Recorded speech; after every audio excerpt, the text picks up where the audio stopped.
This place behind me is a tiny island in Indian Ocean, जिसको कि शायद आप 1-2 घंटे में लेंथ टू ब्रेथ ट्रेवल कर ले. 70 by 50 kilometre, size of may be Hyderabad city. Population wise भी सेम है, बट पर कैपिटा इनकम में अफ्रीकन नेशंस में is the richest country. That is Mauritius for you. नमस्कार दोस्तों, वेलकम बैक. मैं हूँ कैप्टन अमर, अर्निंग कैपिटल से. This video is about how much should be your expectations from your mutual fund. पिछले 4-5 सालों में, स्पेशली कोविड के बाद से, अगर आप फंड की परफॉर्मेंस देखेंगे, lot of funds have perform 20%, 30%, 40%, depending on the category of the fund.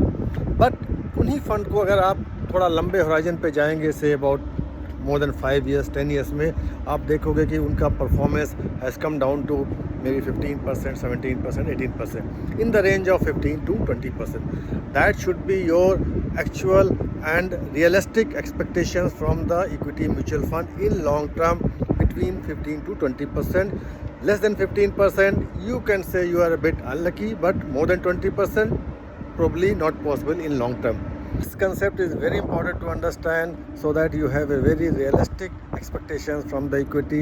आप बहुत ज़्यादा एक्सपेक्ट करेंगे, then you will always be disappointed and probably you will be running after fund, one fund to another fund, and you won't be getting that thing. So be realistic in your expectations from the return of equity so that you can sleep peacefully in the night after investing and don't worry too much about the returns. Thank you very much.